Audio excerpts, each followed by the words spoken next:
Yes guys, what's going on? Welcome to Behind Sport and welcome to lovely sunny Manchester. We're down here with the team at Oktagon MMA. They invited us down to Oktagon 48 to check out everything that's going on. Last night we were with them at the press conference and tonight we're down here at Fight Night to check out everything that's going on behind the scenes.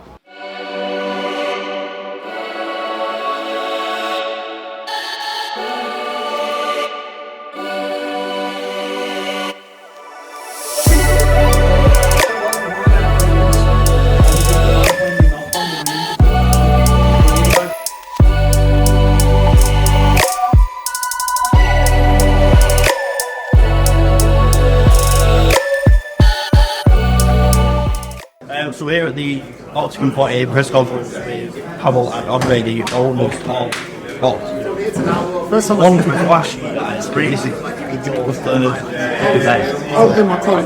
Why Manchester? Why not Manchester? Why did you choose Manchester to play? I mean, it's because the fans here are amazing. We have multiple events here, and it's a great crowd. The city is great, well developed, easy to fly here from all around Europe. And so, yeah, it's just perfect. Somehow not perfectly in the middle, but more in the middle than the London. And we like the arena. We were searching for the 360 arena, which was perfect match. So tomorrow night, what can fans expect from an Oktagon event?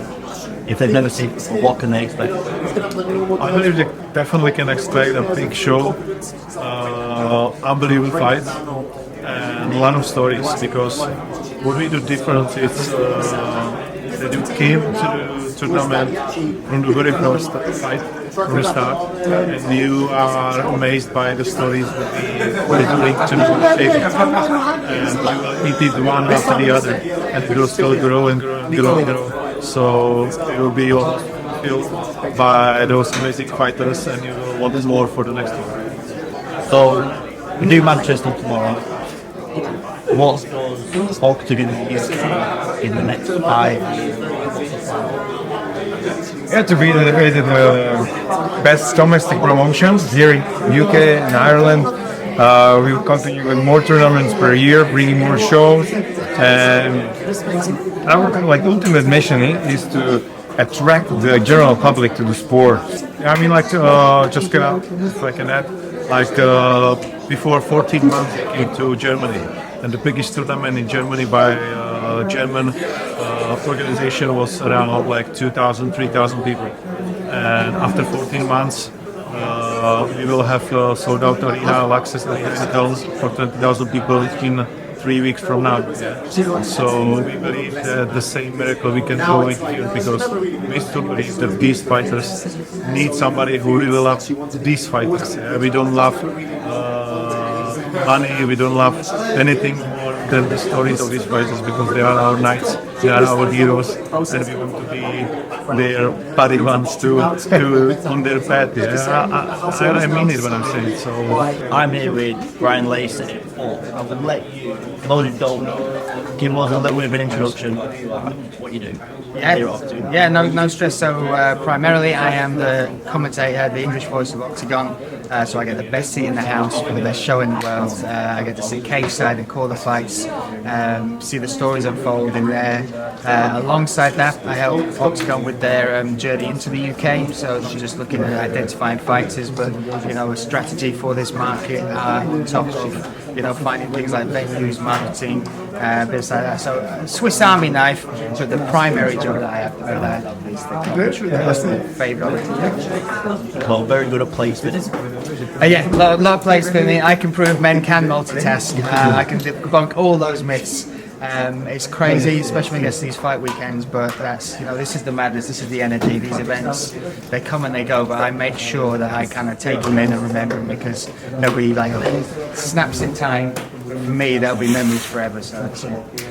So how do you end up here? What's your sort of backstory to becoming a commentator and all the things you do? Yeah, so before commentary I did stand-up comedy for 7 years. I was on the circuit with people like Paul Smith, Ramesh Ranganathan, Darrell O'Brien, Russell Howard, Russell Kane. I was gigging and coming up as they were reaching whatever they were doing. Everyone was starting podcasts. Everybody started podcasts. So I didn't want to do one on comedy. So the only other thing that I'm into, the only thing that I'm crazy about is martial arts. So MMA, boxing, kickboxing, Muay Thai. So I started a podcast talking to comedians. And then that went pretty well because a lot of comics are into fighting or some have fighting backgrounds. And then from there, promotions started approaching me. So even ones like Bama, and they said, we like what you do with the comedians. Do you think you could do something about fighters? There's a lot of journalists. So my questions would always be kind of angled at making it fun, making it light-hearted, getting to know them rather than just your standard questions. And just skyrocketed within 6 months of the podcast. I was hosting Bama, and I was commentating on a number of big shows, and it just went like that. So again, with comedy, it's a hobby, something I like to do that turned into a job, and then same with MMA commentary. I never thought I'd be doing this. I just did a podcast about something else, and then 10 years later, I'm sat here with these amazing clients. So as we head into tomorrow and the event at your arena, what does your preparation look like for, obviously, everything that's going on for it? We've seen the fighters do the weight cuts, all those sorts of things that counts. What does your prep look like? I do a lot of prep. Like my job, I think, especially when you're talking about shows or fighters, that some people won't know. So when they tune in, they might not know anything about the two guys that are stepping, or two girls that are stepping into the cage. So I think it's a big responsibility of mine to be able to tell their story, and that's for me what makes fans.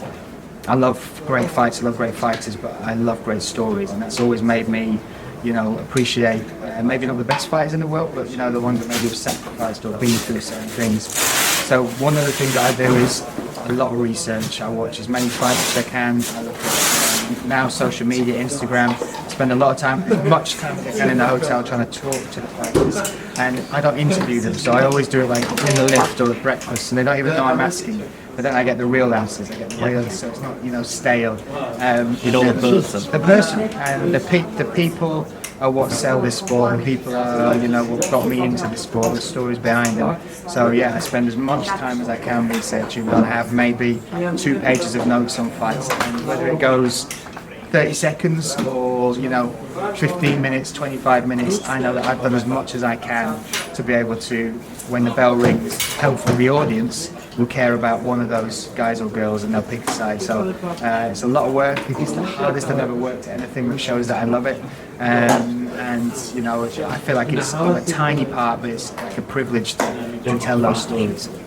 So we finish off with the same question every single time that we receive to. If there's somebody watching who wants to get into what you do, what's one piece of advice you would give them? Great question. Good question. On the spot. I think it's work. It's no secret that is that is the consistent ingredient to any success is putting the work in. To do that, you've got to take those chances. So myself, I never set out to be an MMA commentator. It was a dream, but I never once had that thought until I picked up the mic again. When I did my first podcast, it was terrible. The audio was terrible, the questions were terrible, but I kept working, I kept doing it. You've got to do that first, right? You've got to do it, and then you just got to keep doing it. Don't expect to write your big number one single on the first go.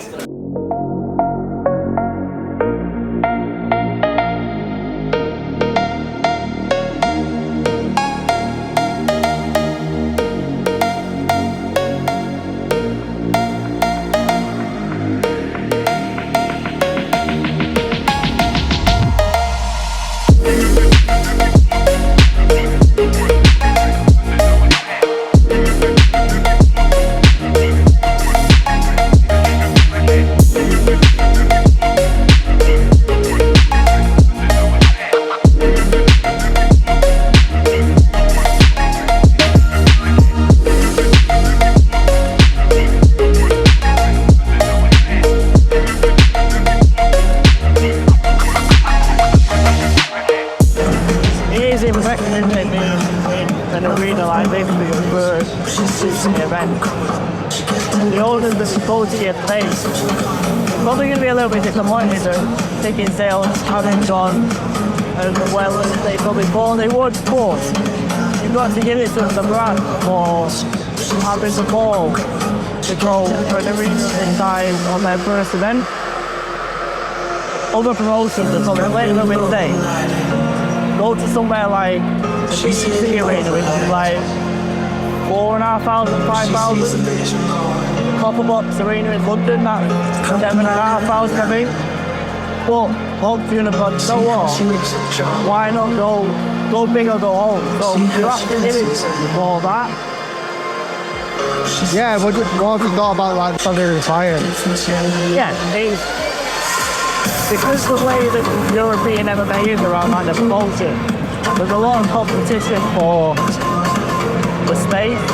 So I think you kind of got to go big and try and make an impression on that first go around. Yeah, I suppose even though they've not sold it out, they put on a show. Like the arena looks incredible, the branding looks incredible. The people who are here have had a really good time by the looks of it. I think the production of the event is amazing. The whole the quality of the fights, for someone who's not an MMA fight, MMA fan, it's been really good. This is a shame not to go full. Because I think sport is all about the fans, it's all about the atmosphere, and that's the only thing it's lacked. In some of the fights have been a lot more atmosphere, there's been a lot more cheering. Some have been a lot quieter, so I think if it was full, it could be a 10 out of 10. So that's a wrap here in Manchester, Octagon 48. We hope that you guys have enjoyed going behind the scenes. In the comments, let us know where do you want to see us go next, which sport do you want to see us go to. If you enjoyed this, hit us up on socials. We're at Behind Sport on every platform, on LinkedIn, on Instagram and on Twitter. If you also enjoyed this on YouTube, make sure that you drop a like and a subscribe, and we will see you guys next time.